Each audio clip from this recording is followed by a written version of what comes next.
Hello class. For this discussion, you will be exploring the concept of supporting diversity through 21st century teaching and learning. And this discussion will also prep you for your week 1 assignment, as you will also be examining the framework for 21st century learning there. So your discussion is due on Thursday. And what you will be doing is selecting 3 of the 5 prompts below. So you'll choose which 3. I highly recommend that you copy and paste the prompt that you're going to be using when you're responding to your discussion thread. Underneath each response, it states that each prompt you must address in at least 1 paragraph. So again, I would copy and paste, write your paragraph underneath that, copy and paste the next prompt you're going to use, write a paragraph, and so forth and so on. And then you need to respond to at least 2 peers. Be sure that you're reviewing the guided response for additional guidance on how you should be responding to your peers. I am looking for substantial responses, which means that you're going to be connecting to the readings, also including maybe, some of your own personal experiences to enhance the discussion. And I also encourage you to ask questions to further the conversation.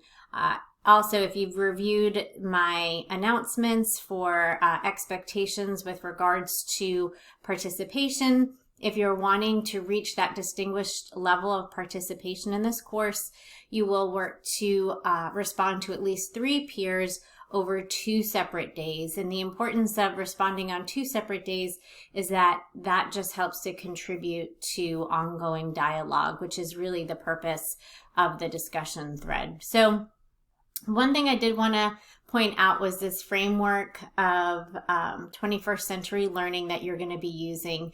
So once you've selected the prompt, you'll also discuss how these frameworks for 21st century learning can be applied to each prompt using specific examples of the actions you would take to apply the framework. So the framework, there are 2 downloads that I would suggest that you take advantage of. One is just the framework for 21st century learning, and then the definitions.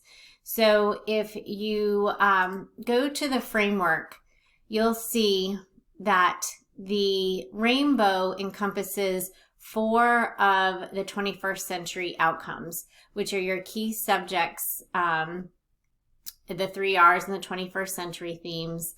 You've got life and career skills, learning innovation skills, which are the 4 C's, and then information, media, and technology skills.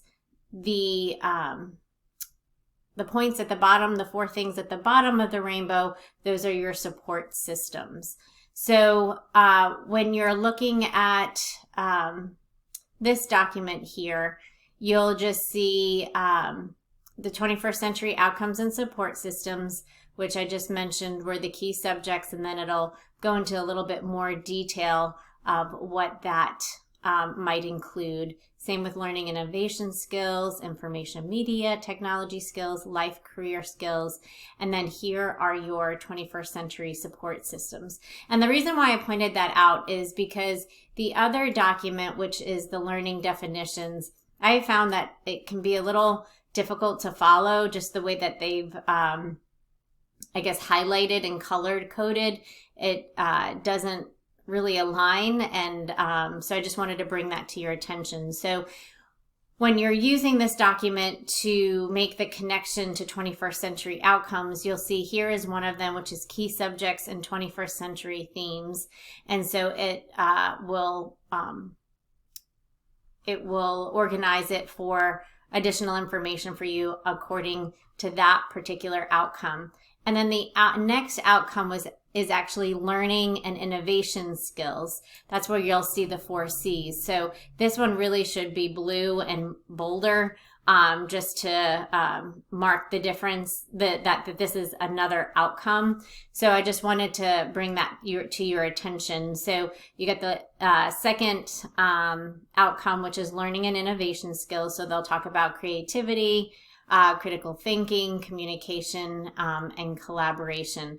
Then the next one is information, media, and technology skills. So here are the skills related to that. Then the fourth outcome, which is the life and career skills, and then the items related to those outcomes. And then here's the 21st century support systems. Again, this I believe should be bigger and in blue font to make that distinction.